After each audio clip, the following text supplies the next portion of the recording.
社会人になって早7年が過ぎた。会社にも仕事にももうほとんど慣れ、会社員としての生活も身に染みている。相変わらず大した成績も上げられないまま、小さい頃から不器用で効率の悪い俺。性格が明るいわけではないし、友達も限られている。社会人になってもそこだけは変わらない。新卒で何とか滑り込んだ会社で必死に仕事に食らいついてはいるものの、評価された試しは一度もない。情けないと思う反面、平穏な生活ができているのだからこれでいいと感じてしまう部分もある。俺は目立つことは苦手だ。ずっと人目につかない影のような生活を送ることにも慣れてしまった。根本的に自分に自信がないのだ。けれど一つだけ俺には昔から大事にしていることがある。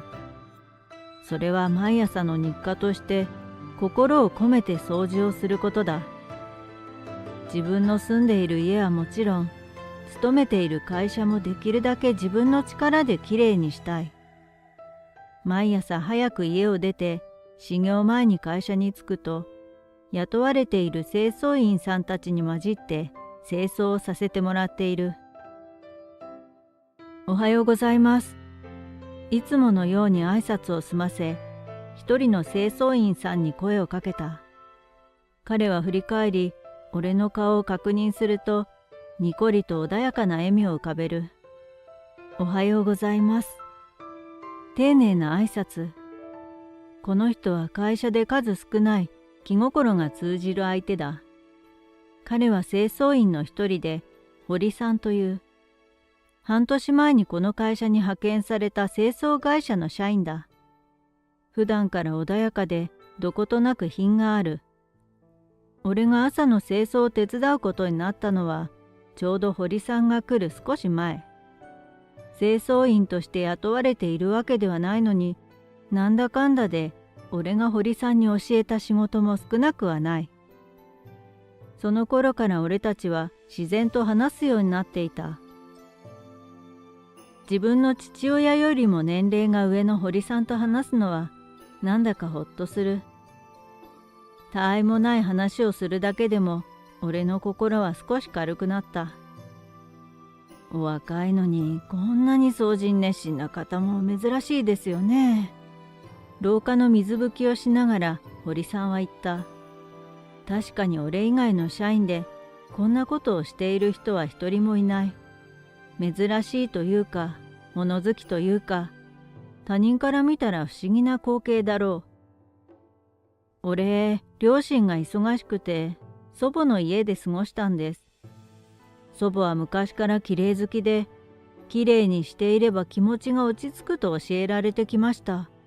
それが身に染みついているせいか、今では身の回りが少しでも汚れているのが許せなくて、できることなら自分で納得いくまできれいにしたい。だから無理を言って、ここで朝一緒に掃除を手伝わせてもらってるんです。俺の言葉に堀さんは優しい眼差しを向けながら静かに何度もうなずいていた。数年前に他界した祖母を今でも身近に感じられるようにこの習慣を続けている部分もある。何にせよ俺にとって掃除は唯一の癒しの時間でもあるのだ。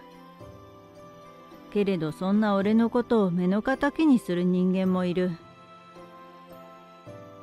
誰だこんなところに埃をそのままにしているのは。階段の前で怒号が響き渡る。俺は思わず背筋を凍らせていた。その声は社長の砂川さんだ。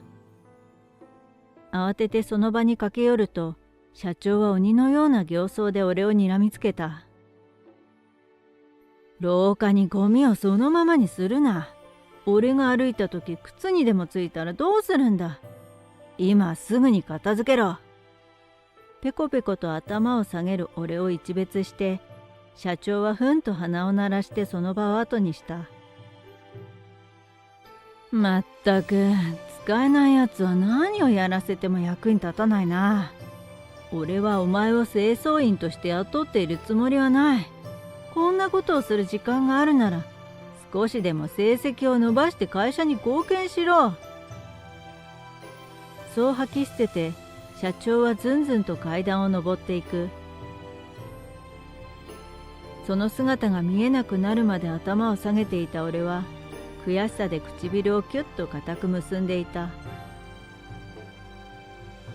しばらくして顔を上げると心配そうにこちらの様子を伺う堀さんの姿があった。彼を心配させまいと笑顔を向ける俺。こっちはやっておきますよ。社長の言ってることはもっともだ。俺は心のどこかで習慣にしている掃除を無償で提供することで仕事でなかなか業績が伸びない自分の罪滅ぼしにしていた気がする。けれど根本的には何も変わらない。俺が掃除を頑張ったとしてもそれを評価するわけでもないのだから。大きなため息をつきながら俺はそそくさとちりとりでゴミをまとめた。それから数日後、社内でちょっとした噂が立った。どうやら中途採用で新しく入る女性社員が帰国子女のエリートだというのだ。海外に留学していたこともあり、有名な大学を卒業しているらしい。おまけにこれまで働いていた会社でも実績を残す実力者。同僚たちは浮き足立っていた。もちろん俺の耳にもこの噂は届いていたけれど、その肩書きに圧倒されるばかりだった。成績優秀で期待のエリート社員。7年目にもなって何の期待もされていない平凡な平社員の俺とは格が違う。そんな差を見せつけられてしまったら、どうしても卑屈になってしまう。ドーンと構える心の余裕すら、今の俺は持ち合わせていない。そんな弱い自分の本音を俺は堀さんにそっと打ち明けた。誰かと比べる必要はないでしょう。あなたには素敵なところがたくさんある。私はあなたのような愛情深い人も人間らしくてとても好感が持てますよ。堀さんはいつだって俺を肯定してくれる。もちろんとても嬉しいし、自己顕示欲の低い俺にとっては心からありがたい存在だ。けれど時々そんな彼を俺は逃げ場所にしているんじゃないかと思う時がある。本当に俺は精一杯仕事に向き合えているのだろうか。平凡に暮らすことだけを考えて夢や希望も持っていない。何かに一生懸命夢中で取り組んでいるわけでもないのに、どこかに逃げ道を作ろうとしている気がする。俺の人生、本当にこのままでいいのだろうか。堀さんが言うように、本当に俺は評価されるべき人間なのだろうか。頭の中でネガティブな感情が次々と湧き上がる。そんな情けない自分が惨めで大嫌いだ。まだ清掃員の真似事か。その情熱をもっと仕事に注いだらどうだ。堀さんと言葉を交わしながら階段の掃除をしている俺に、通りすがりの社長が声をかけた。相変わらず嫌味ばかりで、今の精神状態を余計に追撃してくる。落ち込んでいる俺の姿などお構いなしに、社長は何か思いついたように続けた。そういえば人事から耳にしたが、中途採用で雇った新しい女性社員がとても優秀だそうだ。どこかの誰かのように何年も基本的な仕事しかできないお荷物の社員とは大違いだな。嘲笑うかのように大声でそう言いながらニヤニヤと不敵な笑みを浮かべている。悔しいけれど反論することができない。そんな俺の反応を見て楽しんでいるのか、社長の言葉はどんどんとエスカレートしていく。解雇する手間も省けるし、こちらとしては自分で辞めてくれた方が助かるのだけどな。そうだ、うちの社員を辞めた後、どうしても残りたいのなら、もう一度雇ってやろう。清掃員としてな。ゲラゲラと笑い声を上げて、社長は自室に消えていった。ここまで笑い物にされて、俺も言葉を失ってしまう。会社に貢献できていないのだから、そんな風に言われても仕方がないのかもしれない。けれど本当に社長が俺をクビにするつもりなら、その前に自分から辞めた方が傷は浅い。だからといって、新しい就職先を探すのも時間がかかるだろう。頭の中では就職先が決まって報告に行った時の祖母の喜んだ顔が浮かぶ。あんなに喜んでくれたのに、仕事ができないことを理由に、俺は今会社を追われそうになっている。自分の解消のなさにつくづく腹が立つ。そんな俺の姿を物陰でひっそりと堀さんが見つめていた。1週間後、ついに噂の新人社員が初出勤する日が訪れた。心境的にいても立ってもいられなくなった俺はいつもより早めに家を出発。念入りに清掃して気持ちを落ち着かせようと思っていた。しかし会社に到着すると、この時間にはいつもいるはずの堀さんの姿がない。他の清掃員さんに話を聞くと、彼は突然昨日仕事を辞めてしまったらしい。驚きで言葉を失った俺。昨日までいつも通りに接していた。付き合った期間は長くはないけれど、それでも毎日顔を合わせて一緒に仕事をしてきた仲間だ。最後の挨拶もなしに、俺の前から姿を消してしまったことにショックを隠せない。俺が思っていたより、彼は俺に対して特別な感情を持ってはいなかったのだろう。気持ちの温度差に気づいた俺は、ただ肩を落とすことしかできなかった。寂しさからじんわりと瞳に涙が浮かぶ。落ち込む俺のもとにしばらくして後ろから2人の足音が迫ってくるのがわかる。反射的に振り向いた俺の目に飛び込んできたのは、高級スーツに身を包んだ若い女性と塩ビ服姿の堀さんの姿だった。いつもの作業着姿の堀さんとは見違えるほど、その姿は気品が漂っていた。目を丸くした俺に向かって彼女は問いかける。このお方で間違いないのね。堀さんはペコリと頭を下げながら彼女の質問に答えた。さようでございます、お嬢様。状況が理解できないまま、ただ息を飲むことしかできない。それまで真剣な表情を浮かべていた見知らぬ女性は、堀さんの答えに初めて口角を上げた。あなた、私のもとにいらっしゃらない？その問いかけの意図がわからず、混乱状態になっている俺に、堀さんはいつもの優しい笑顔で話しかける。突然驚かせてしまい申し訳ございません。私はのぞみ様に仕える執事でございます。訳あって素性を隠してここで働いておりました。私はあなた様がこの会社で目を出せずにくすぶっているのをとても残念に思っておりました。傲慢な社長の口ぶりにも口答えをしようとせず自分を責めてばかり。けれどあなたの人柄は誰よりも優れている。おばあ様への気持ちや私に対する接し方、何より丁寧な清掃の仕方があなたの人間性を物語っています。そんなあなたを評価しない会社にいつまでもしがみついている必要もないのでは？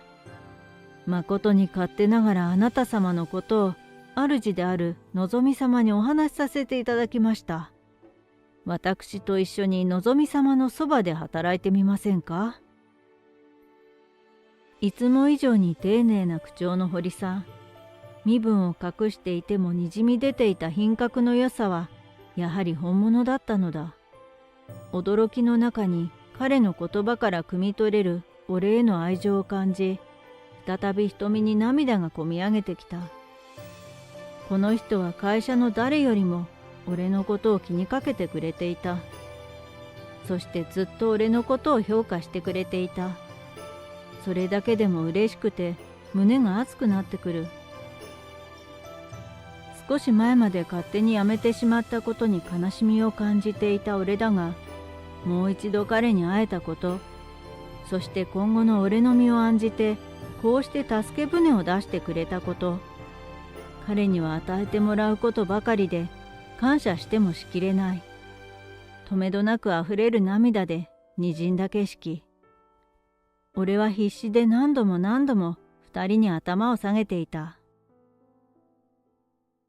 なんだ、とんだ茶番劇に遭遇しちまったな。そんなお荷物を雇う気になるなんてどうかしてる。俺たちの会話をたまたま耳にしたのか、廊下に現れた社長は囃し立てるように笑った。するとそれまで柔らかい笑みを浮かべていた二人の表情は途端に厳しいものに変わる。ヒールを鳴らしながらつかつかと社長に詰め寄った彼女。勢いよく口を開いたと同時に彼女は啖呵を切った。社長、私は本日から入社予定の新人社員です。しかし気が変わりましたので本日で辞めさせていただきます。その剣幕に一瞬ひるんだように見えた社長だったが、彼女の言葉に眉間にしわを寄せた。入社当日に辞めるというのか。ずいぶん身勝手な言い分だな。自分が優秀な人間だということにおごっているのか。明らかに機嫌の悪そうなその態度に俺は冷や汗をかいた。いつもの俺に対して飛び交う怒号が彼女に降りかかってしまうのではないかという心配ばかりで胸をハラハラさせていた。しかしそんな心配をよそに彼女は勝ち誇ったように社長に向き直る。私はこの会社を買収するために送り込まれた密偵。社員を大切にしないこんな会社など父の会社に吸収するほどの魅力はございませんでした。そう判断された以上、私がここに残る理由などない。そのうちに自滅するのが安易に想像つきますもの。彼女の言葉にさらに機嫌を悪くした社長。苛立ちを抑えきれないといった表情で思い切り睨みつける。小娘の分際で一体何様のつもりだ。いつも以上に大声で怒鳴りつける社長。これ以上は彼女に危害が及ぶかもしれない。慌てて二人の間に体を入れようと駆け寄ったその時、そばにいた堀さんは俊敏な動きで彼女の前に立つと、社長に向かって言い放った。この方は花沢財閥のご令嬢、のぞみ様でございます。口の利き方を慎まれた方がよろしいかと。社長は一瞬何のことかわからないといった様子で額に血管を浮かばせていたが、しばらくして突然顔色を悪くした。顔面蒼白になった社長はそれまでの態度を一変させ深く頭を下げる。その瞬間彼女がただ者ではないことに気づいた。うちの会社も決して小さくはない。けれどその社長がこんなにも血相を変えているということはかなりの権力者の娘なのだろう。冷たい瞳で彼を見つめる彼女は腕を胸の前で組みながら社長に言った。社員に対して正当な評価ができない会社はいずれ滅びていきます。それは私が実際に体験して感じたことです。一人の社員をいびり、無理やり会社から追い出そうとするその態度は最低すぎて救いようがありません。金輪際我が社と交流のある子会社を含むすべての会社で御社との契約を打ち切ります。それだけ言うと彼女はさっそうとその場を離れた。取り残された社長は信じられないといった様子でただ呆然とその場に立ち尽くしていた。さあ、あなたは一緒にいらっしゃい。そう微笑んで俺に手招きするその姿は、窓から差す光に包まれてキラキラと輝いていた。彼女が俺のその後の人生において救世主となったのは言うまでもない。半年後、俺は会社を辞め給仕係として花沢家に仕えることになった。はじめは言葉遣いや立ち居振る舞いになれず苦労していたけれど、屋敷の中の雰囲気はあの会社にいた頃よりも穏やかで過ごしやすい。同僚だった堀さんも今では俺の上司にあたる。仕事以上に人間としての在り方を教えてくれるとても尊敬できる人だ。何より日課にしていた清掃で誰かに評価されたり喜ばれたりすることがこんなにも嬉しかったなんて。ここへ来て俺は初めてそのことを知った。俺の人生を変えてくれた堀さんとのぞみ様に感謝をしながら、少しでもその期待に応えられるように俺は毎日を懸命に過ごしている。